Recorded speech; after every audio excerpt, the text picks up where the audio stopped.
The Adventures of Ozzie and Harriet. Presenting America's favorite young couple, Ozzie Nelson and Harriet Hilliard.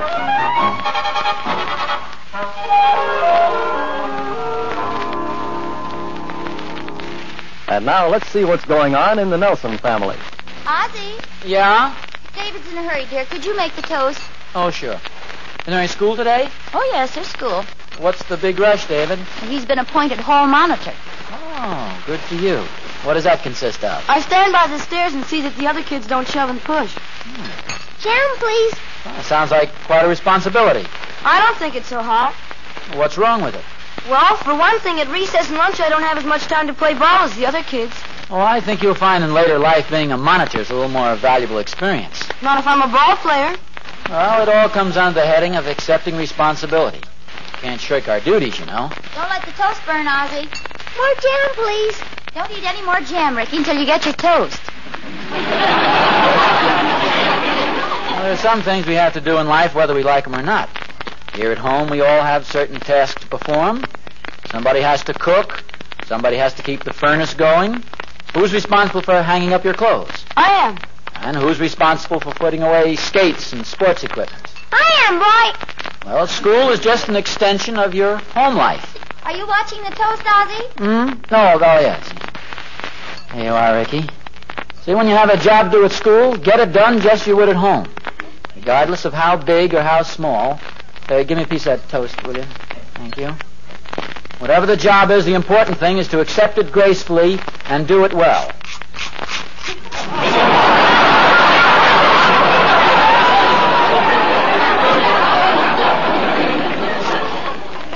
See, David, you were made a monitor because you're an outstanding student. It's a reward for being conscientious.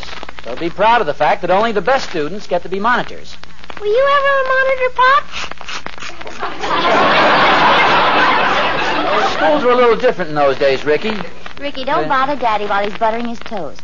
I got a job at school, too, boy. Ah, good for you, son. What do you do? Starts today. I'm supposed to stay after school and clean the erasers. Well, good for you, Ricky. How come the teacher selected you? She caught me talking during the spelling lesson. Well, nevertheless, it all comes under the heading of a civic responsibility. Job to be done and done well. You better get your books, boys. You'll be late for school. We'll talk about this later. Okay, Mom. Come on, Ricky. Okay. Well, those boys want to get out of something. They twist and turn like drunken eels. Hey, I better get going here. I have a million things to do. I named 3. Do the dishes, make the beds, and do the shopping. How can women build a few ordinary little chores into a million things today?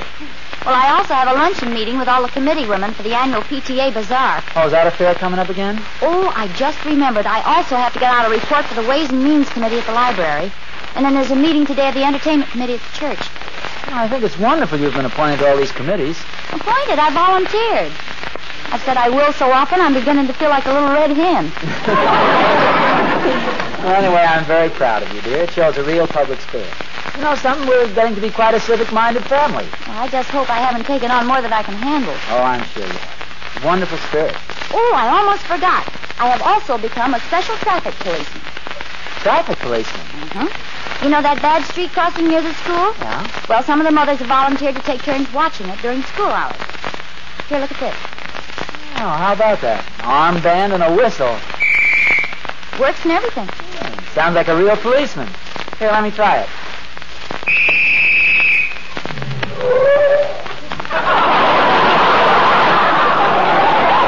Holy smokes.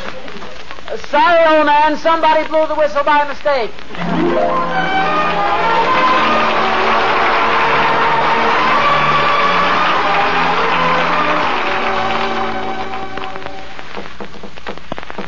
Come on in, Barney.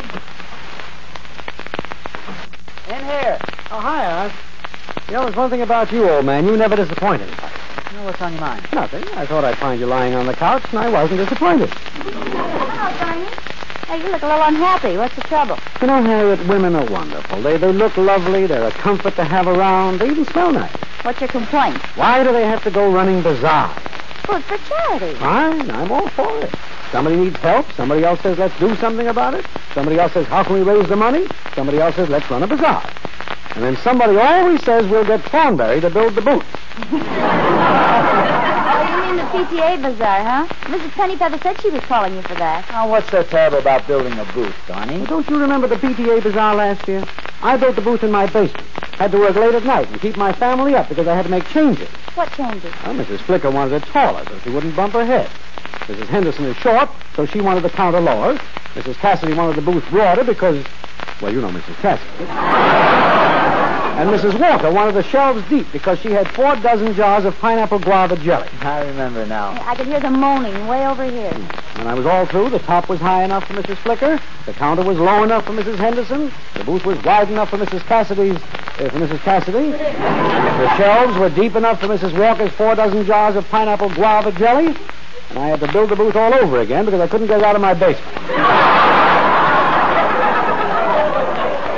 Well, frankly, Thorny, I'm a little disappointed at your attitude. I should think you'd feel honored they called on you to build the booth. They could have asked a lot of people to do it. Me, for instance. The year before last, I built them. Hammered in every nail myself. Even paid my own medical bills. Frankly, I feel a little hurt that they asked you instead of me. Well, Oz, I'd be very happy. No. The important thing is the job gets well done. You're the best man for it. I gladly step aside for you. Oh, I'm sure they'd love to have you help me, Oz. In fact, that's why I stopped Oh, by. thanks just the same, Thorny, but I didn't spoil all your fun. You'd have to share the credit. You know that wouldn't be right. Oz, you have such great ideas. You're such a big help. Oh, I know, Thorny, but you deserve all the honors for yourself. No, really, Oz, you know I'm generous about things like that. That's just it. I'd be the last one to take advantage of your generosity. So you go right ahead and build them by yourself. Thanks anyway. Thanks, Lou. Oh, by the way, if you want to borrow the saw and hammer, they're hanging out in the garage. That's very generous of you, old pal. Oh, not at all. No more generous than you were in lending them to me in the first place, so sit right in, Thorny. And just remember, it's all in the interest of civic duty. I'm glad I talked to you, Oz. Mrs. Pennyfeather asked me to make a bench for her to sit on, and you changed my mind. You weren't going to make it? Oh, yes, I was going to make it. But now I won't leave the nails sticking out.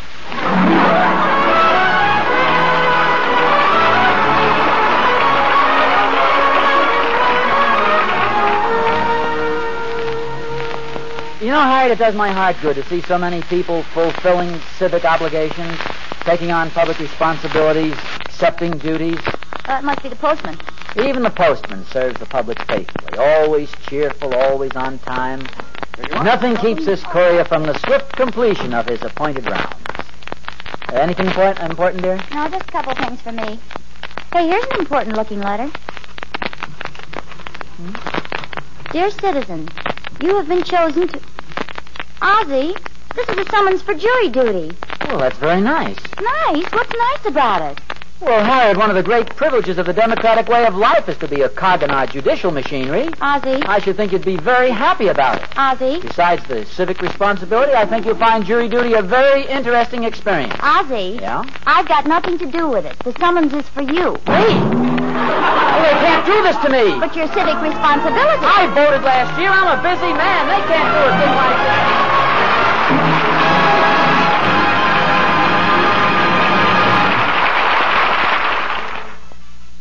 Harriet, maybe if you write the jury commission a letter telling them how difficult it'd be for you to manage without me. Well, how difficult would it be, dear? Well, suppose there's a fire. I'd call the fire department. Suppose you hear a burglar. I'll call the police department. Suppose there's a hurricane carries away the house and everything in it. What would you do then? What would you do? Well, Harriet, there's never been a hurricane in this part of the country. See, I haven't even left yet, and you're starting to worry. Remember, dear? Remember that little speech about civic responsibility? That's just it. Because I've got civic responsibility, I wanted to find somebody who will make a better juror than I am. Yes. For one thing, I'm too impressionable. Well, now, what's that got to do with it? Suppose there's a woman defendant. She'll start to cry, and you know how I melt. Maybe she'll be pretty. Maybe she'll be devastatingly attractive. Sit up there on the stand, probably wearing a revealing dress. Maybe I better start early and get a good seat.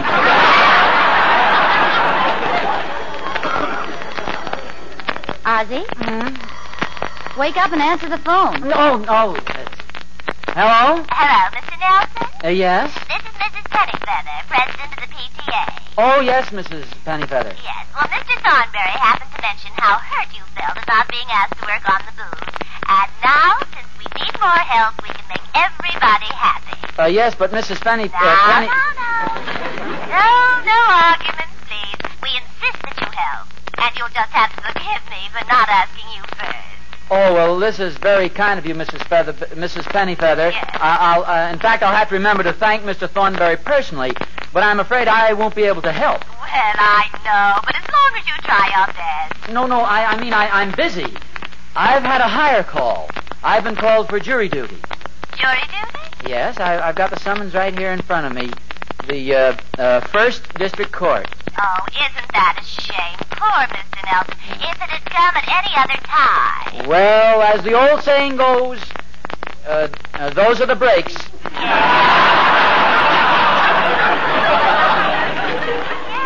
Yes, that's the idea. There'll always be another year. Oh, yes. And another bazaar. More booze to make. Just remember that. It'll be on my mind continually.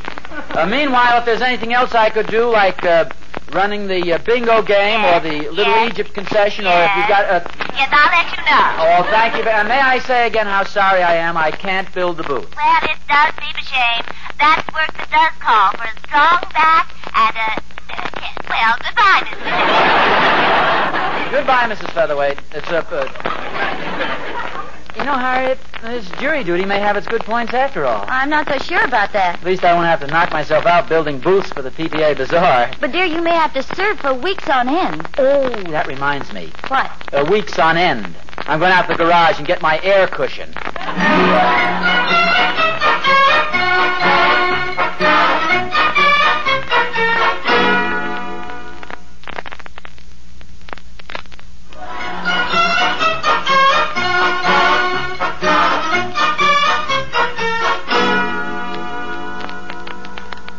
Province of the trial jury to determine the truth of the alleged facts in a civil case and the guilt or innocence of the accused in a criminal case.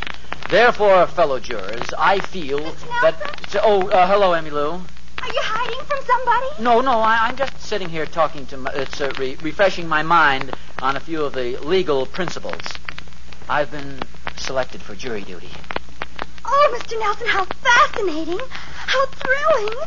Oh, I bet you'll be wonderful. Well, thank you, Emmy Lou. I'll do my best to be impartial and fair-minded. Jeepers, Mr. Nelson. I'll bet with your legal background and everything, they'll make you foreman of the jury. Yes, I wouldn't be surprised if they did. And it's undoubtedly a very important trial, probably the most important trial this year. And this is leap year, too. It'll be something horribly exciting, like gangsters or robbers. Why, it might even be a beautiful, mysterious woman on trial for her life. Yes. And there you sit, Mr. Nelson, foreman of the jury, all eyes upon you. Well, not if the defendant is really beautiful. Oh, isn't it exciting? The trial begins. For days it speeds along, dramatic, thrilling, intense. A woman's life is in the balance. She'll get a fair trial, too. I'll see to Finally, that. the summing up. The jury retires. You order coffee and sandwiches and settle down to weigh the evidence. Hours go by. The tension mounts. It's getting unbearable. Reporters are keeping their phone lines open to the city desk. The judge is pacing in his antechamber. Suddenly, the jury room door opens, and guess what? The jury wants more sandwiches and coffee. 4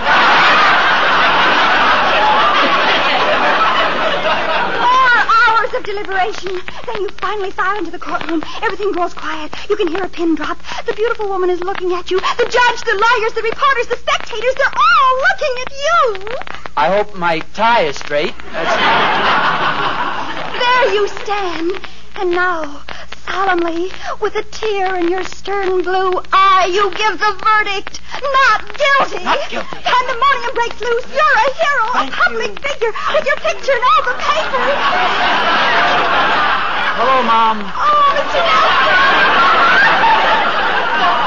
Oh, you're the most wonderful man. Can I have your autograph? Certainly. Oh, just sign my notebook. To Emmy Lou, Ozzie Nelson, foreman. There you are. Oh, thank you, Mr. Nelson. Thank you. And thanks for acquitting that poor, innocent, beautiful woman. It was only my duty, Emmy Lou. I'm glad I did it.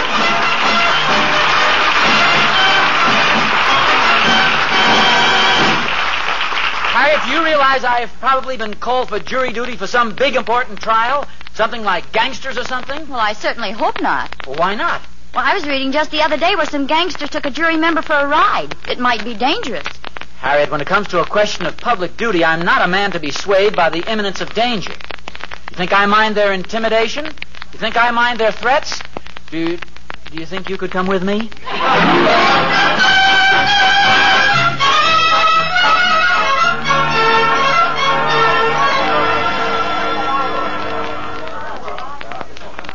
Pardon me, I was told to report to this court while they select the jury. Your name? Nelson. Oswald G. Nelson of Rogers Road? Yes, sir. Sit right down here, Mr. Nelson. We'll call you when we're ready for you. Did you bring your air cushion, dear? These seats are as hard as a rock. No, it had a hole in it. I took to the service station to be vulcanized. Silence in the court while prospective jurors are being questioned. I suppose this will be a big case. Oh, yes, indeed.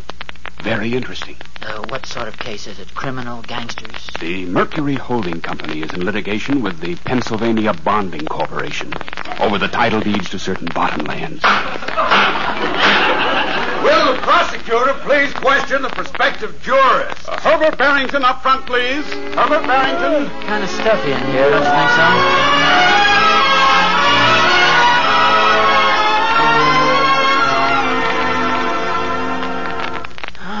This is boring. Oh, quiet, dear. I'd like to complete this jury before the day is over. Yes, Your Honor.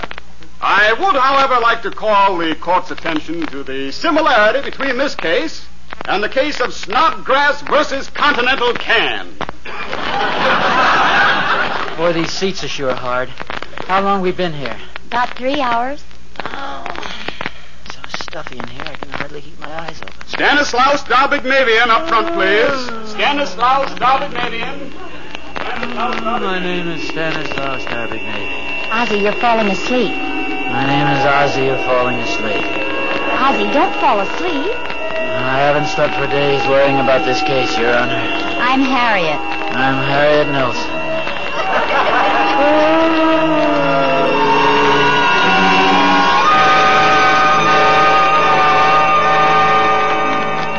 Order in the courtroom.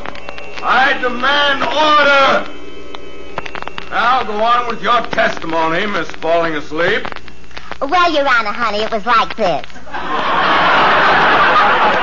I was just standing in front of the jewelry store waiting for my uncle. He was inside buying me a diamond bracelet. Your Honor, Judge Dalbignavian, please. Yes, Mr. Nelson. Your Honor, I realize this is a bit irregular, but in the interest of gaining more knowledge of the true facts of the case, I wish to ask the witness a few questions. It is a bit irregular, Mr. Nelson, but as foreman of the jury, I think you're entitled to this special dispensation. And may I say that your request was very well put. Thank you, Your Honor. My knowledge of law and procedure is very slight. On the contrary, you have a very firm foundation in the basic tenets. The bar could do with men like you. Really, Your Honor, you flatter me. Not at all. I feel ability deserves recognition. Have it your way, Your Honor. May I proceed with the questioning now? By all means. This should be very interesting in a legal sense. Miss Falling Asleep. Yes, Mr. Nelson. Foreman, honey. There are a few facts I'd like to uncover. You can count on me for anything. Well,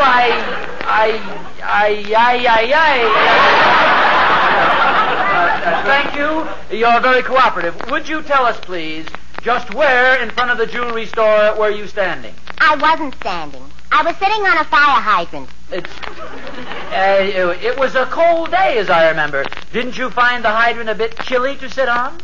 I was wearing my mink. Oh, yes, of course. Now, the chief witness for the prosecution testified he saw you run into the getaway car with the robbers. He said you were wearing a bright red dress. Only a woman who wants to attract attention would wear a red dress. I don't need to attract attention. Of course. Now, what color dress were you wearing? A skin-tight black silk jersey dress. So, you say you were wearing a black dress, and the witness said you were wearing a red dress. That's right. Mr. Nelson, you're doing an excellent job. Thank you.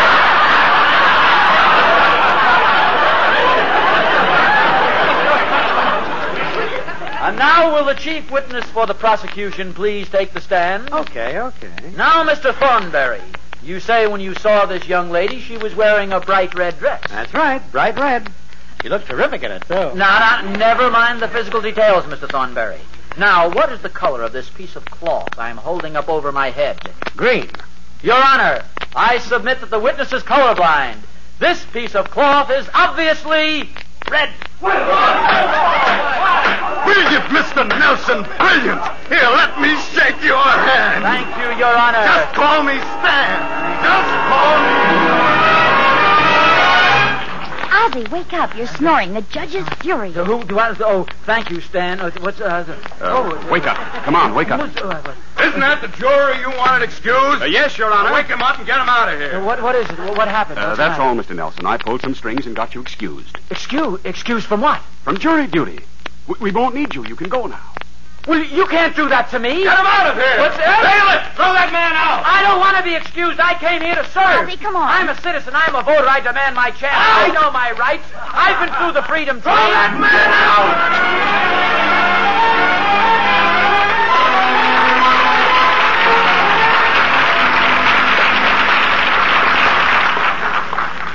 Of all the humiliating experiences, practically thrown out, cast aside like an old shoe, an empty milk carton, an old Butterfinger wrapper.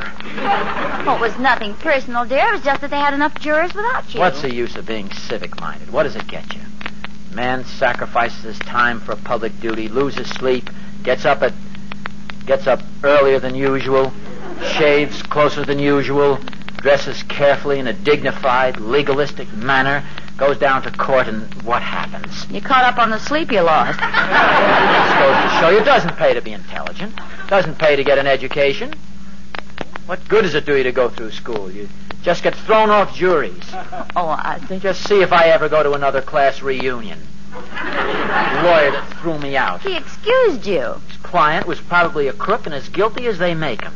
He's afraid to have me on the jury. Or to have that man disbarred. Those beady, shifting little eyes. Who was he anyway? He looked familiar. Mr. Pennyfeather. Pennyfeather? Mm-hmm. Fenimore Pennyfeather. His wife is president of the PTA. You've seen him at the meetings. Oh, Ozzie, look.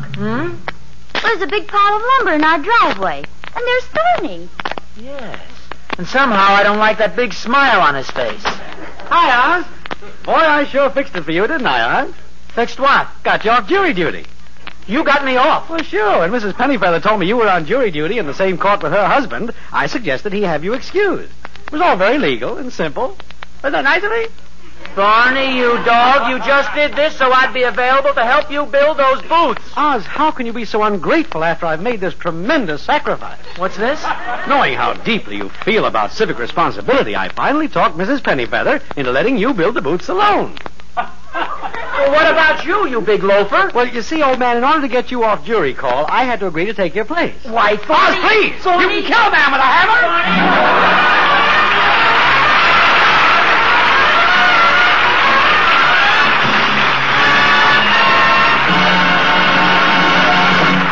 You've been listening to the adventures of Ozzie and Harriet.